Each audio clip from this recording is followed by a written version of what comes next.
한 번 더 하고, 사실 이 말씀을 전하는 이유는요, 이 말씀이 핵심이긴 합니다. 이 말씀의 내용이 중요합니다. 중요한데 전제가 있습니다.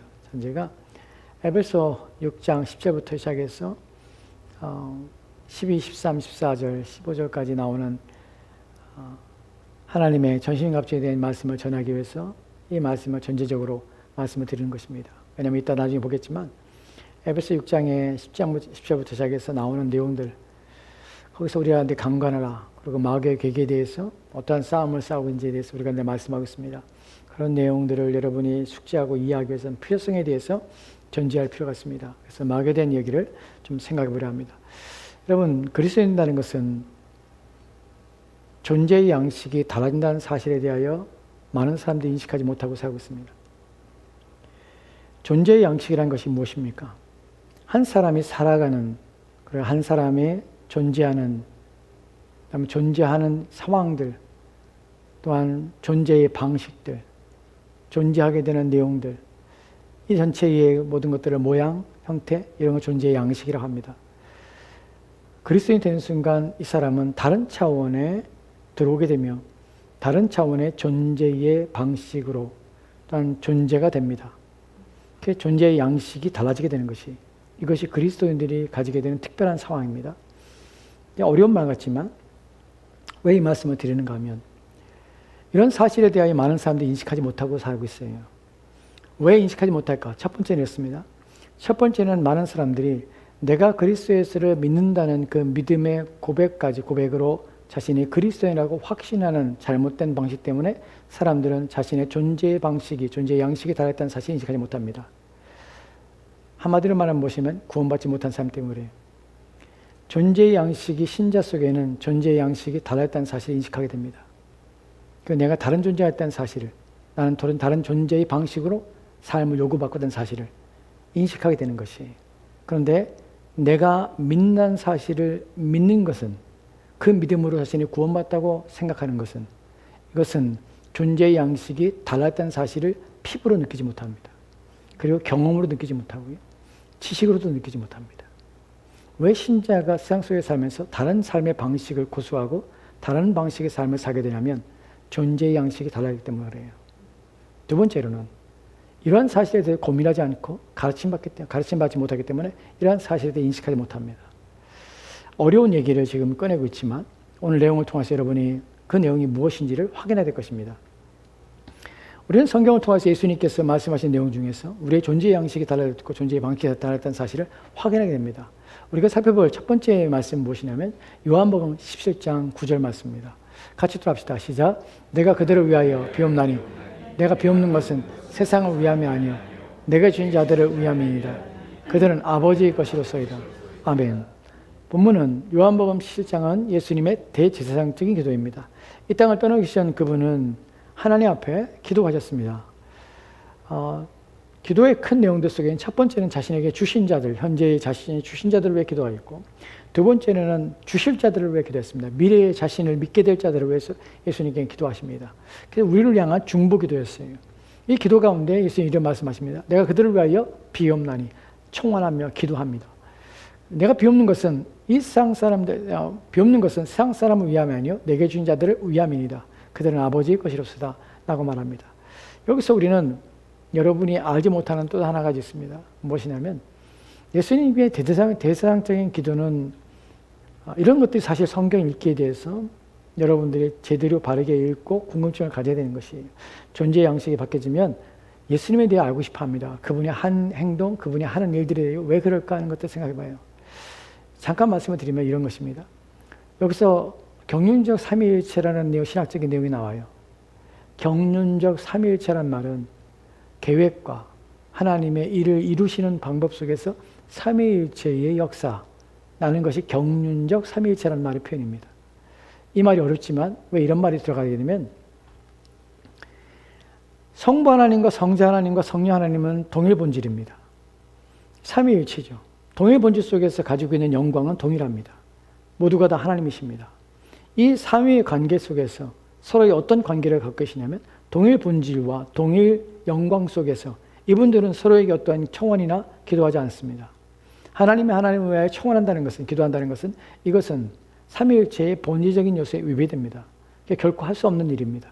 그런데 예수님께서 하나님이신 그분이 성부 하나님께 청원을 합니다. 기도하고 있다는 사실이에요. 이것이 뭐냐면 경륜적 삼위일체입니다. 즉 우리의 구속 속에서 그리스도께서는 동일 본질, 성부 하나님과 동일한 존재이지만 자신을 낮추셔서 우리를 위하여 기도하시는 존재로 자신을 낮추셨다는 사실이에요. 이것이 본문이 우리 가운데 주는 중요한 내용입니다. 이런 사실이 무엇을 의미하냐고요? 우리를 구원을 위해서 그리스도께서 높은 보좌를 버리시고 낮은 우리의 몸을 입으셔서 자신을 낮추사 하나님과 동등됨을 여길 것을 취할 것을 여기지 아니하시고, 어디에 나옵니까? 빌립보서 2장 6절 7절에 나오는 내용이 여기에 포함되는 것이에요. 이런 것들을 알면 우리의 구원이 만만치 않습니다. 우리의 구원이 얼마나 놀라운가 하는 부분입니다. 이것은 나중에 차후에 또 말씀을 드리도록 하고 중요한 내용을 보도록 합시다. 본문에 말하는 I pray for them. I'm not praying for the world. 세상을 위해 기도하지 않습니다. 여기서 세상이란 말이 무엇을 의미하는지 생각해 봐야 돼요. But for those who have given me. 나에게 준 자들을 위해서. 여기서 them, I pray for them. 나는 그들을 위해 기도합니다. 세상을 위하여 기도 비는 것은 아닙니다. 나는 마음 안에서 이 세상은 어떤 것입니까? 이들과 반대되는 것입니다. 이들은 누구입니까? 예수님의 제자입니다. 제자와 반대되는 자들, 구원받지 않은 자들, 아버지의 것이 아닌 자들, for they are not yours. 당신의 것이 아닌 자들. 세상은 말하는 세상은 누구입니까? 사람들이에요. 이 세상 사람들을 위한 구원을 나는 그들을 위해 기도하는 것이 아닙니다. 내게 주신 이들을 위해 기도합니다. 분명히 사람 말하고 있습니다. 그들을 위해 기도합니다. 주님이 기도할 만큼 기도에 필요성이 있다는 사실이에요. 여러분, 우리 주님께서 기도했다는 것은 그 기도가 얼마나 필요한지를 인식하는 것입니다. 주님이 기도할 만큼 이 일은 중요하다는 사실이 이해가 되십니까? 이제 다음 내용을 보도록 합시다. 주님의 기도의 내용들을 보도록 합시다. 17장 14절 말씀입니다. 같이 들어갑시다. 시작. 내가 아버지의 말씀을 그들에게 주었으니 세상이 그들을 미워하였사오니 이는 내가 세상에 속하지 아니함 같이 그들도 세상에 속하지 아니함으로 인함이다. 아멘. 내가 아버지의 말씀을 그들에게 주었습니다. 내가 세상을 그들을 미워하였사오나 이는 내가 세상에 속하지 아니하였으니. 영어성이 뭐랍니까? I have given them your word. 당신의 말씀을 내가 그들에게 주었습니다. And the world has hated them. 그들을 미워했습니다. 여기서 말하는 world는 무엇입니까? 사람들입니까? 그 다음에 내용 봅시다. For, 왜냐하면 they are not of the world anymore. 그들은 세상에 속하지 않았습니다. 내가 세상에 속하지 않은 것처럼 그들 또한 더 이상 세상에 속하지 않습니다. 여기서 세상이라고 표현할 때 세상은 앞에 있는 구절과 조금 양상이 다릅니다. 그들과 같이 이들을 위하여 나는 기도하고 그들을 위해 기도하지 않습니다. 하는 세상은 세상에 있는 불신자들, 하나님 택하지 않은 그들을 말합니다. 근데 본문에서 미워하는 세상이 누구를? 내게 말씀을 준 그들을 미워하는 세상이에요. 이것은 누구를 의미합니까? 이것은 다른 자를 말하는 것이. 그래서 본문에서는 사람들을 말하는 것이 아니라 그 미워하게 만드는 존재를 말하는 것이에요. 이해가 되십니까? 그래서 이런 부분들을 자세히 읽어야 되는 것이에요. 똑같은 세상이라는 표현이지만 사람들을 가리키느냐 악한 자를 가리키느냐 하는 것이에요. 주님께서 말씀을 준 제자들을 미워하는 누군가, 그들을 억압하는 누군가, 박해하는 누군가, 그들을 위하여 내가 기도합니다. 왜냐하면 그들이 세상에 속하지 않았습니다. 이 세상은 이따 위에 보겠지만 15절 말씀에서 악한 자입니다. 요한복음 12장 13절 말씀에 본문에 봅습니다. 12장 31절 말씀에는 예수님께 말합니다. 이 세상 임금이라는 표현을 씁니다. 사단에 대해서. 이 세상 임금이라는 표현 속에서 이 세상에 다스린 자가 있다는 사실을 예수님이 말씀합니다. 이 부분을 분명하기 위해서 15절 말씀, 다음 절 말씀을 보도록 합시다. 같이 들어갑시다. 시작. 내가 비옵는 것은 그들을 세상에서 데려가시기를 위함이 아니요 다만 악에 빠지지 않게 보존하시기를 원합니다. 아멘. 여기에 기도에, 예수님의 기도에 가장 중요한 핵심이 들어있습니다. My prayer is not that you take them out of the world. 이 세상으로부터 그들을 데려가기 원함을 내가 기도하는 것이 아닙니다. 그럼 무엇 때문에 기도합니까? But that you protect them. 그들을 보호하십시오. From the evil one이라고 표현했습니다. evil one입니다. 한국 성경에서는 악에 빠지지 않고 단순히 그들이 죄악을 범죄하는 것이 아니라 악한 자로부터 그들을 구원해 달라는 것입니다. 이해가 되십니까? 여기서 우리는 9절 말씀에서 말했던 세상은 제자들과 반대되는 하나님의 것이 아닌 자들을 말합니다. 14절 말씀에서 이 세상은 악한 자를 말하고 사단을 말합니다. 15절 말씀에서는 The evil one이라는 표현 속에서 악한 자가 그들을 해하기 때문에 그들을 보호하여 주옵소서 라는 기도를 하고 있는 것입니다. 예수님이 마지막 십자가에 달리기 전에 예수님이 요한복음 10장에서 대제사장인 기도로 이 땅에서 제자들을 위해 기도하고 있는 내용 속에서 이 기도는 누구를 포함하고 있다고요? 당시 예수님을 따랐던 제자들, 그리고 미래에 믿게 될 모든 자들, 우리를 포함한 모든 자들을 위해서 주님께서 대제사장적으로 그들을 위해 기도하고 있다는 사실입니다. 지켜주십시오, 보호해 주십시오, 보존해 주십시오 라는 청을 하고 있다는 사실이에요. 무슨 말입니까? 보호받아야 될 이유가 있고 그들이 지킴받아야 될 의미가 있다는 것이에요. 왜냐하면 미용하는 자가 있고 그들을 보호하지 않도록 해하려는 자가 있다는 사실을 주님께서 알고 있기 때문에 이들을 위해서 기도한다는 사실입니다. 여러분, 신자의 존재 양식이 바뀐다는 것은 이것입니다. 내가 이제는 상관없었어요. 근데 신자가 되는 순간 우리의 존재 양식 속에서 우리는 이미 원수가 된 자들이 있었습니다. 원수가 되어서 우리를 해하려는 자가 있다는 사실을 인식하는 것이에요. 예전에 우리는 하나님과 원수가 되었습니다. 눈에 보이지 않는 하나님과 원수가 된 상태에서 살았습니다. 그러나 그리스도를 믿는 순간 우리는 어디에 누리냐면 이제 세상 나라, 이 세상의 임금이라는 사단의 다스림의 영역 속에 있는 것이 아니라 주님의 나라에 참여하고 그 안에 들어오게 된 것이에요. 그래서 우리는 이 세상 속에서 어떤 존재 양식을 가지면 우리는 이 세상과 적대적인 관계를 갖게 되는 것입니다. 이것이 신자의 존재 양식입니다. 그래서 이 땅에 사는 동안 신자는 뭘 생각합니까? 나는 이 땅에 속하지 않다는 사실을 인식하는 것이에요. 나는 누구에게 속했습니까? 보이지 않는 나라에 속한 자라는 사실이에요. 보이지 않는 나라에 속했다는 사실이 무엇이냐면 나는 위기 속에, 위험 속에 놓여 있다는 사실을 인식하는 것이에요. 그게 늘 긴장감을 늦추지 않는 것입니다. 그래서 고린도전서 16장 13절 말씀에 이렇게 말하는 것이에요. 같이 돌아갑시다. 시작. 깨어 믿음에 굳게 서서 남자답게 강건하라. Be on your guard. 어떻게 해요? 주의하라. 조심하라. watchful. 조심하라. stand firm in the faith. 믿음에 굳게 서라. 그리고 뭐라 합니까? 강건하라. 남자답게 강건하라. 남자답게 서서 강건하라. 본문에서 말하고 있는 내용 속에서 왜 이런 말을 표현할까요? 이 내용이 필요한 이유가 무엇입니까? 무엇이냐면 바로 우리 가운데는 위기와 우리를 시험에 빠지게 하거나 우리를 유혹시켜서 넘어뜨리거나 고통스럽게 절망 속에 우리를 파멸시키고자 하는 세력이 있다는 사실을 우리 가운데 말씀하고 있다는 것이에요. 그래서 신자는 이런 사실을 인식하기 때문에 이 세상을 살 때 주의를 갖습니다. 깨어라. 늘 주의를 가지고 경계심을 가지고 자기의 인생을 삽니다. 이것이 신자의 삶입니다. 이제 우리가 살펴볼 것은 이런 일들이 실제 일어나는 것들, 이런 일이 더 심해질 것이라는 사실을 성경이 예언하고 있다는 사실이에요. 예수님이 우리를 위해 지금도 기도하고 있습니다. 나중에 제가 이제 준비한 설교가 있는데 예수님 지금 무엇을 하실까? 라는 제목에 대해서 설교를 준비했었는데 이제 나중에 말씀을 드리겠습니다. 우리를 비는 기도가 끊임없이 주님께서는 우리를 보호하시며 지키시기를 위해 기도하고 계십니다. 지금도 마찬가지입니다. 왜냐하면 우리를 해하려는 악한 자가 있기 때문에 그렇습니다. 그 일에 넘어지며 쓰러지는 비참한 일들이 있습니다. 이에 대해서 데살로니가후서 2장 3절 말씀에는 이렇게 마지막 때 이런 일이 있을 것임을 우리 가운데 예언하며 말씀하고 있습니다. 같이 들어갑시다. 시작. 누가 어떻게 하여도 너희가 미혹되지 말라. 먼저 배교한 일이 있고 저 불법의 사람 곧 멸망의 아들이 나타나기 전에는 그 날이 이르지 아니하리니. 아멘. 그 날이 아직 이르지 않습니다. Don't let anyone deceive you. 너를 속이지 못하게 하라. 속게 하는 일이 있다는 것이 미혹되지 말라 라고 표현한 것처럼 미혹되지 말라. In any way, 어떤 방식으로든 너희 미혹되지 말라. 그럼 미혹하는 일이 있다는 것이 미혹될 것이다. 너를 미혹시키려고 애를 쓰는 일이 있을 것이다. 사람들이 미혹됩니다. 유혹되는 것이 그래서 어떻게 해요? 빠지는 것이에요. 왜냐하면 for that day will not come. 오지 않을 것인데 언제까지 오지 않을 것입니까?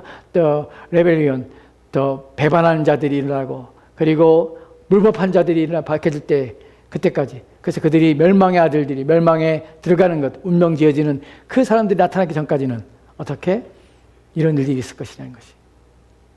배교하는 일이 무엇입니까? 배반하는 것이에요. 하나님을 다시 하나님과 멀어지며 하나님을 버리는 것입니다. 이런 일들이 나중에 일어나게 될 것이라는 사실입니다. 누가 이런 일을 합니까? 악한 영이 그렇게 합니다. 또 이블원이 그렇게 합니다. 사단이 그렇습니다. 마귀가 그렇습니다. 그래서 조개들이 이런 일들을 한다는 사실입니다. 우리가 이런 일에 경고하심을 받게 되는 것이, 여기에 대하여 에베소서 6장 11절 말씀에서는 이런 일들에 대하여 바울은 이렇게 경고합니다. 같이 들어갑시다. 시작. 마귀의 관계를 능히 대적하기 위하여 하나님의 전신갑주를 입으라. 아멘. 이 부분은 이후에 전체적으로 하나씩 설명을 드리도록 하겠습니다. 마귀의 관계를 능히 대적하기 위하여, 마귀의 관계가 있다는 사실을 우리 가운데 바울은 말하고 있습니다. 마귀가 관계를 가지고 있습니다. 관계라는 것은 계획을 가지고 있다는 것이, 마귀가 여러분 생각이 없는 존재가 아니에요. 우리가 지난 시간에 살펴본 것처럼 마귀는 천사장이었습니다. 하나님과 가장 가까이서 가장 지혜롭고 놀라운 자였습니다. 마귀가 하는 일을 보면 그가 어떻게 사람들을 속이며 쓰러뜨리는지, 여러분 첫사람 아담과 하와를 쓰러뜨리는 장면을 우리가 보게 되겠지만 어떤 일이 벌어집니까? 여러분 아담의 우리는 미숙했다고 생각합니다. 이제 갓 지어져서 어리숙하고 세상물적 몰랐기 때문에 쉽게 빠졌다고 생각합니다. 그렇지 않습니다. 아담은 죄가 없던 자였습니다. 우리와 같지 않았어요. 죄가 없다는 말이 무슨 말인지 아십니까? 완전하다는 것이. 죄가 없었습니다. 그러나 죄를 지을 수 있는 자였습니다. 그런 자가 쓰러졌습니다. 그런 자를 넘어뜨릴 수 있다는 것이, 사단은 온전하며 모든 지식에 충만하며 또한 어떤 것에 흠이 없는 성숙한 자라 할지라도 넘어뜨리며 쓰러뜨리는 사실을 여러분 기억해야 합니다. 사단이 얼마나 강력한 존재이고 얼마나 대담하며 무모한지는 예수님을 시험하는 장면에서 보게 됩니다. 감히 하나님의 아들인 줄 알면서 마태복음 4장에서 예수님을 3번씩이나 시험합니다. 사단의 강력한 힘이 거기에 나옵니다. 사단은 무모하고 또한 지칠 줄 모르며 포기하지 않습니다. 심지어 하나님의 아들조차도 쓰러뜨리려 하며 넘어뜨리려 한다는 사실이에요. 그러면 하물며 우리는 어떻겠습니까? 본문에서 바울은 그럽니다. 마귀의 관계를 등에 대적하기 위하여 하나님의 전신갑주를 입으라. 이 부분은 후에 전신갑주의 내용 속에서 이것이 우리 가운데 어떤 영향을 주고 어떻게 우리를 보호하는지를 말씀을 전하도록 하겠습니다. 이런 일들이 지속하고 있습니다. 마귀는 관계를 가지고 있습니다. 계획을 가지고 있습니다. 그 계획은 치밀합니다. 우리를 넘어뜨릴 만큼 치밀합니다. 그리고 그 계획은 반드시 성취하도록 계획되어 있고 고안됐습니다. 그것이 마귀의 관계란 사실이에요. 이에 대하여 우리가 창세기에서 첫사람 아담의 하와의 넘어짐에 대하여 생각하며 마귀의 관계가 어떤 방식인지를 보겠습니다. 창세기 3장 1절 말씀입니다. 같이 들어갑시다. 시작. 그런데 뱀은 여호와 하나님이 지으신 들짐승 중에 가장 간교하니라. 뱀이 여자에게 들어 물으되 하나님이 참으로 너희에게 동산 모든 나무의 열매를 먹지 말라 하시느냐. 아멘. 그런데 뱀이 여호와의 지으신 중에 가장 간교하니라. 하나님이 지으신 중에 가장 어떤 특질적으로 간교한, 특질적으로 어떤 간사하며 특질적으로 어떤 뭐라고 표현할까요? 민첩하고 생각이 빠르고 약삭 빠르고 하는 그런 특질을 가지고 있는 뱀에게 사단이 들어가서 뱀을 통하여 역사합니다. 본문에서 뱀이 여자에게 하는 말을 봅니다. 본문 여자에게 보면 영어성에 봅니다. Did God really say? 정말로 하나님께서 그렇게 말했느냐? 라는 말로 합니다. 처음부터 뱀이 내가 너를 유혹할 거야 얘기하지 않습니다. 뱀이 내가 너를 쓰러뜨릴 거야 말하지 않습니다. 정말로 처음부터 하나님 믿지 말라고 말하지 않습니다. 정말로 하나님이 그렇게 말씀하셨니? 의문을 제시합니다. 뭐라고 제시합니까? You must eat. You must not eat from any tree in the garden. 정원에 있는 나무의 어떤 것도 먹지 말라고 했니? 라고 묻습니다. 뱀이 몰랐을까요? 알고 있었죠. 사단이 알고 있었죠. 이렇게 꼬는 것입니다. 어떻게? 하나님이 정말로 너희의 정원에 있던 이 에덴 동산에 있는 모든 실과를 먹지 말라고 하되 라고 말하는 것이 모든 실과입니다. 반대죠. 하나님 뭐라고 말씀하셨습니까? 모든 실과를 먹되 오직 동산 중앙에 있는 선악과 아는 열매를 먹지 말라고 했습니다. 이것을 꼬는 것이에요. 여기서 무엇을 나타내게 합니까? 첫 번째는 뱀은 하나님의 불합리성에 대해서 인식시킵니다.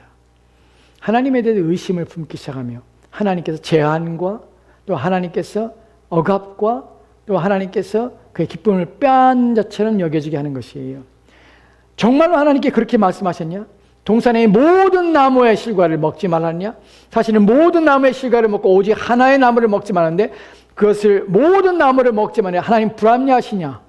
하나님 너의 자유를 억압하시는가? 하나님은 내가 원하는 것, 내 즐거움을 제한하시는가? 너의 기쁨과 만족에 대하여 하나님께서는 불편해하시는가? 왜 하나님께서 너의 인생 가운데, 너의 삶 가운데 내가 원하는 자유에 대하여 하나님께서 막으시려는가? 하나님께서는 그런 하나님이신가? 라고 그 마음을 품어주게 하는 것이. 이 말을 듣고 하와가 아담이 선악과를 따먹게 됩니다. 두 번째 또한 아담은 이 말 속에서 우리가 알게 되는 것이 무엇입니까? 자유를 박탈하신 하나님인가? 두 번째는 무엇입니까? 너의 자유를 만끽하라는 것이에요. 너의 원하는 것을 네 스스로의 존재에, 네 스스로의 삶에 대하여 네 스스로가 주인 되라는 것이에요.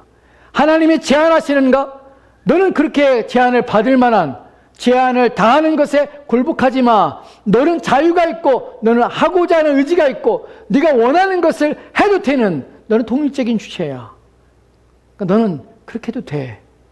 첫 번째는 하나님은 그렇게까지 우리를 받게 하시며 우리의 기쁨, 우리의 즐거움을 빼앗는 제한하신 분이신가? 두 번째는 너의 잃어버린 자유를 회복하라. 내가 원하는 즐거움과 기쁨을 회복하라는 것이에요. 내가 원하는데 내 인생을 살아도 아무 문제 없어. 왜 너는 하나님의 종속되어 있니? 왜 그분의 말에 제한되어 있니? 네가 원하는 것 네 마음대로 하는 삶이 얼마나 기쁜데. 너는 네 마음대로 할 수 있는 권한이 있고 내 삶을 자유롭게 살 수 있는 권한이 너에게 주어졌는데 왜 하나님의 말씀에 제한되게 내 인생을 살려 하니? 라는 말로 유혹하는 것입니다. 이에 대하여 거기다가 못을 박아버리는 사단의 말이 있습니다. 3장 4절과 5절 말씀이 이렇게 읽겠습니다. 같이 들어갑시다. 시작. 뱀이 여자에게 이르되 너희가 결코 죽지 아니하리라.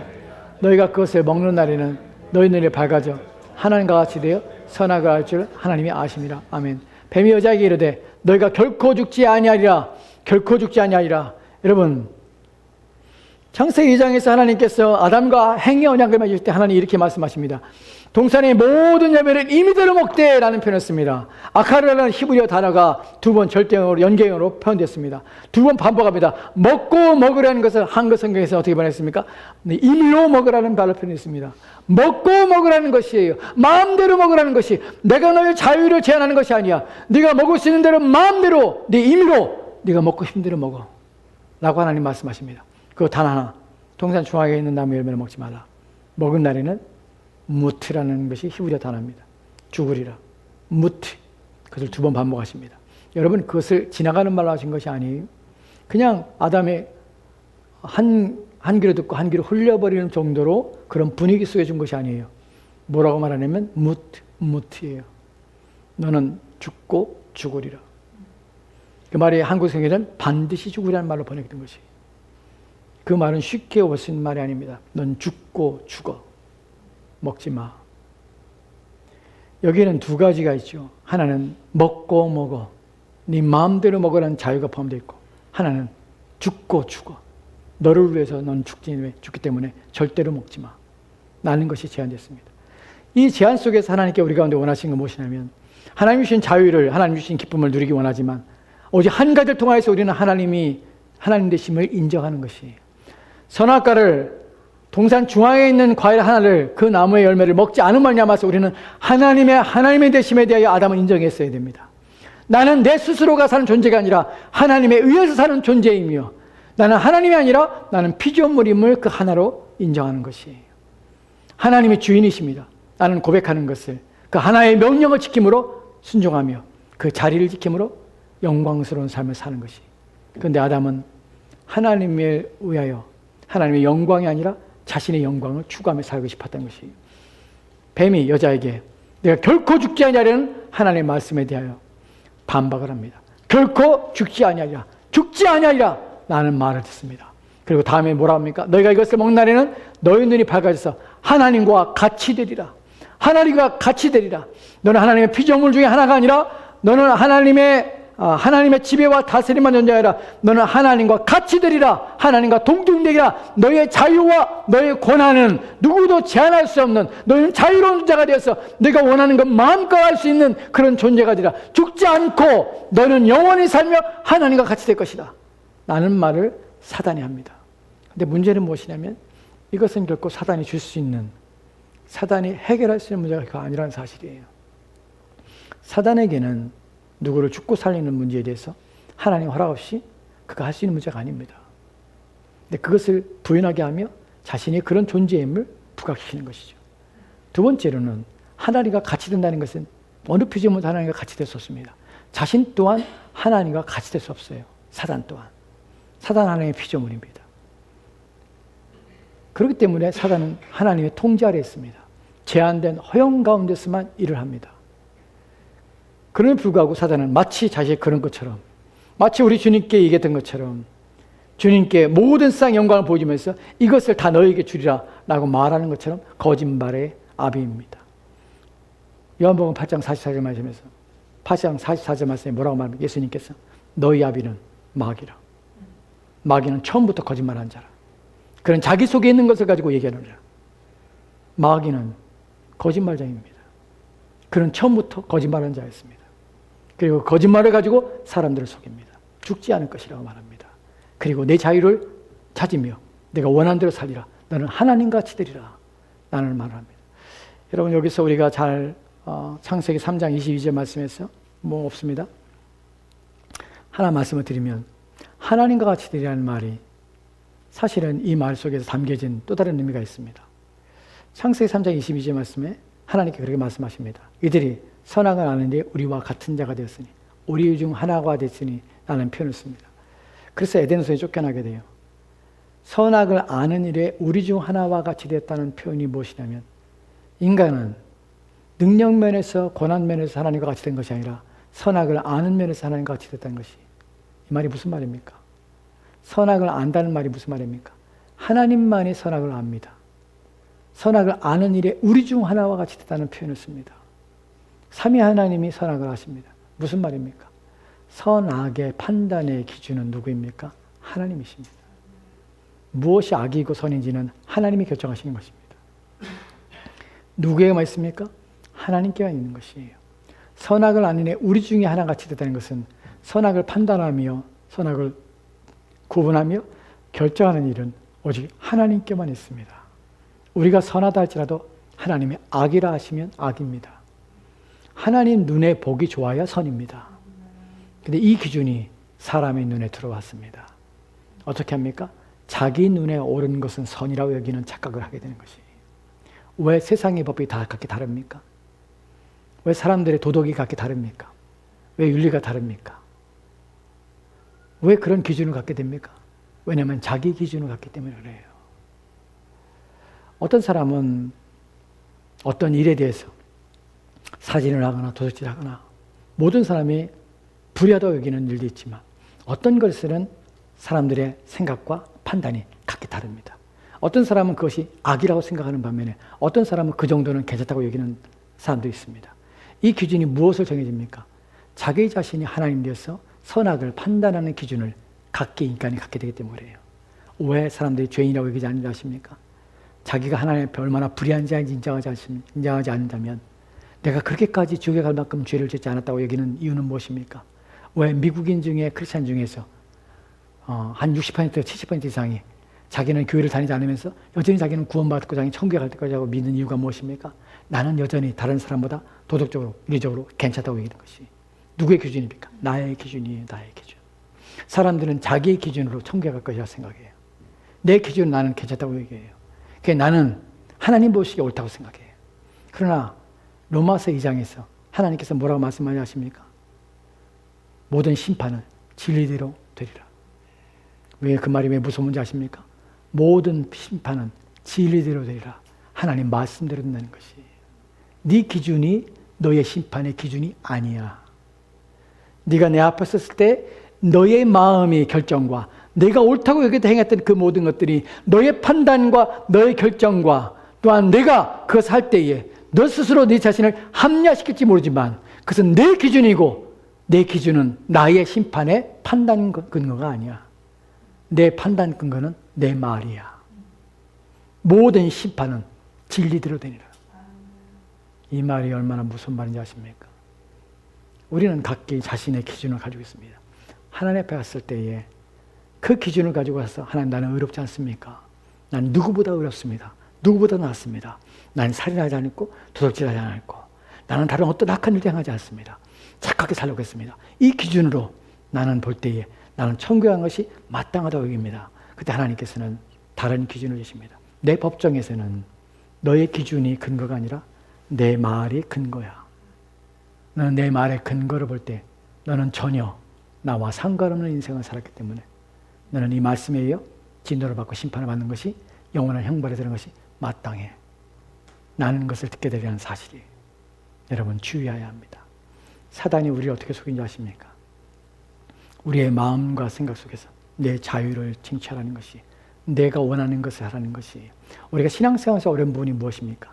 신앙생활 어려운 부분이 우리가 경건과 거룩한 삶을 매일매일 수고하며 사는데 그것이 어떤 의미가 있을까 하는 부분이에요. 사단이 우리 마음에 의심을 품습니다. 의심을 던져줍니다. 네가 오늘 경건하게 산다고, 오늘 거룩하게 산다고, 오늘 하나님 말씀대로 순종하며 산다고 그것이 하나님께 어떠한 것이 될까? 너의 인생에 무엇이 나아지게 할까? 오히려 그것을 하나님이 속박하며 너를 얽매이며 너의 자유와 너의 즐거움을 제한하는 것이 아닐까? 왜 이 시간에 성경을 보고 왜 이 시간에 하나님 말씀을 듣고 왜 이 시간에 말씀에 대해서 또한 우리 삶에 대해서 제한을 갖는가? 그것은 너무 답답한 일이 아닌가? 하나님 말씀은 너무 무겁기 때문에 그 말씀을 사는 것이 옳은 것인가? 왜 하나님은 내 기쁨과 내 즐거움을 내가 편하게 살고자 하는 그 모든 것들에서 하나님은 모든 걸 막으시는가 하는 마음이 들어갑니다. 그럼 목사는 안 그럴 것이라 생각하십니까? 여러분 매일 아침에 성경 읽을 때 목사는 매일매일 즐거움으로 성경 읽는 줄 아십니까? 그렇지 않아요. 성경 읽으면서 가슴을 치기도 하지만 눈물을 흘리기도 하지만 아멘하기도 하지만 어떤 날은 그냥 편하게 시간을 보내고 싶은 생각을 씁니다. 목사가 가장 위험한 부분이 그거죠. 성도들도 안 보고 아무도 안 보는데 내가 성경 읽는지 아닌지 성도들 어떻게 알아? 내가 기도 생활 하는지 아닌지 성도들 어떻게 알아? 내 마음이 경건한지 거룩한지 성도들 어떻게 알아?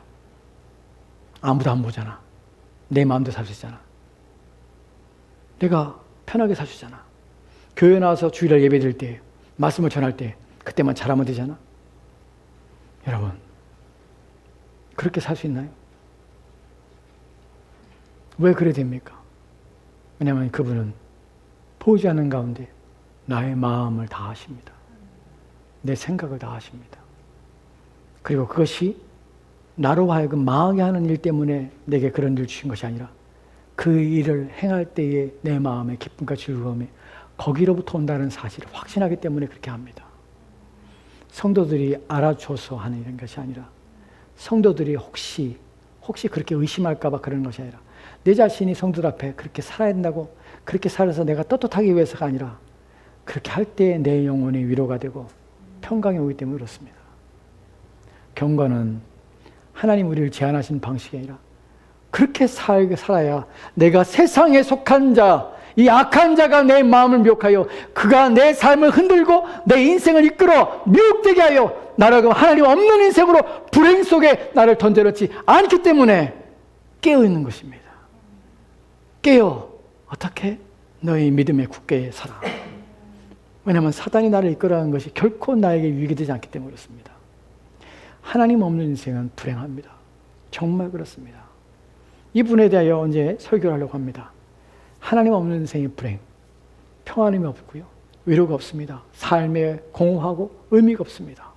그래서 삶에 열심히 살지만 지칩니다. 그리고 목적이 없습니다. 심지어 이 땅을 떠나는 그날이 우리의 마지막 날이 오는 것을 두려워합니다. 그리고 그날이 가까울수록 내가 어디로 가야 할지 내 인생의 이후에 어떤 삶이 닥칠지에 대한 막연한 두려움과 공포 속에서 우리의 인생을 살게 됩니다. 어떻게 해요? 그래서 히브리서 2장에 말한 것처럼 한평생 매어 종노릇하며 죽기를 무서워함으로 종노릇하며 사는 것이 인생이에요. 하나님 없는 인생이에요.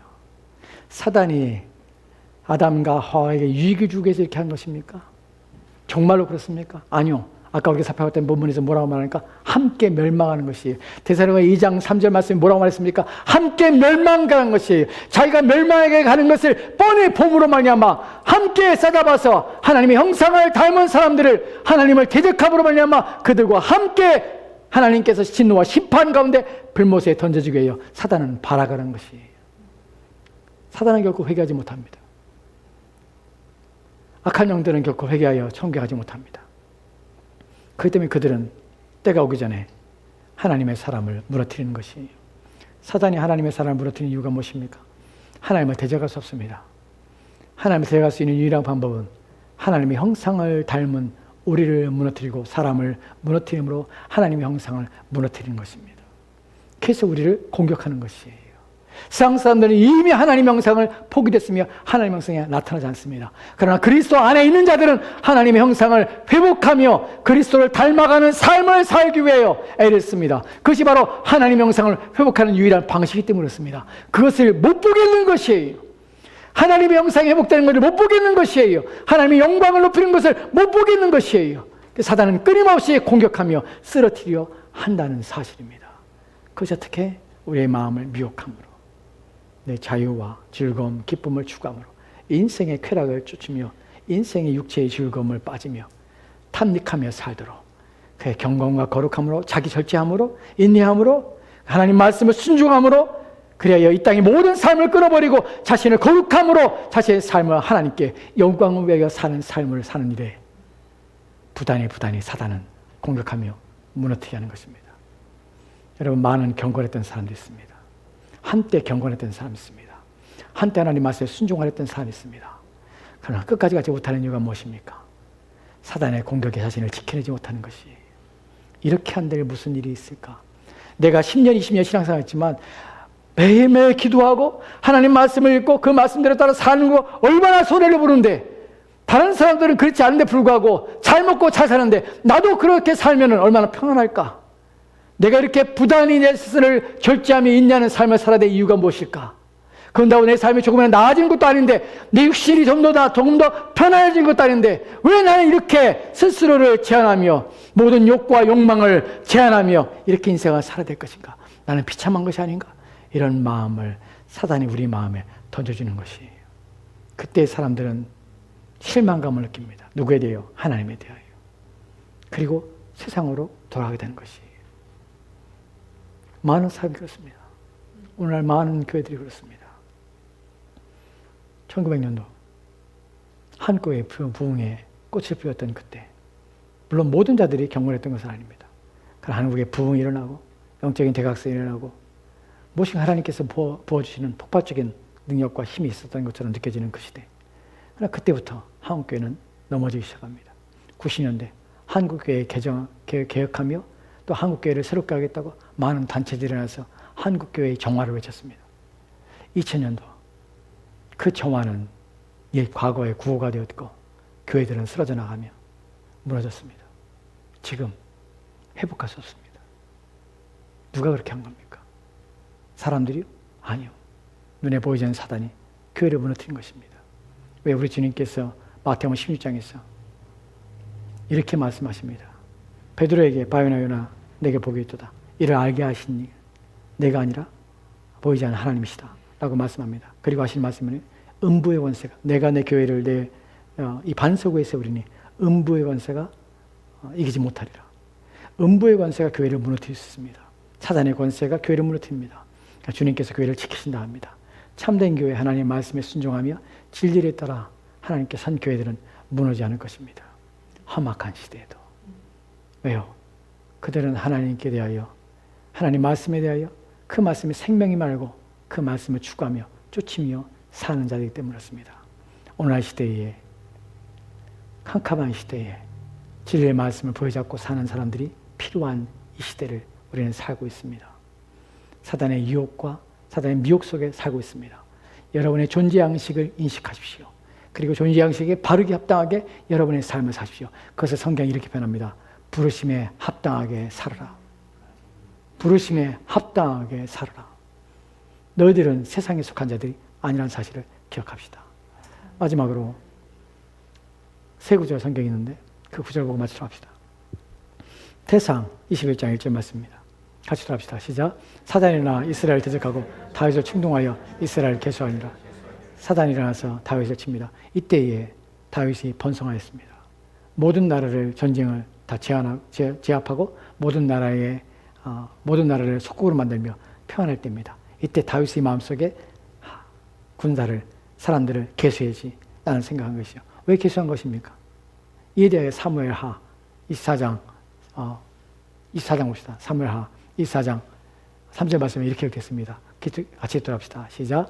요압이 왕께 아뢰되 이 백성이 얼마든지 왕의 하나님 여호와께서 100배나 더하게 하사 내 주 왕의 눈으로 보시게 하시기를 원하나이다.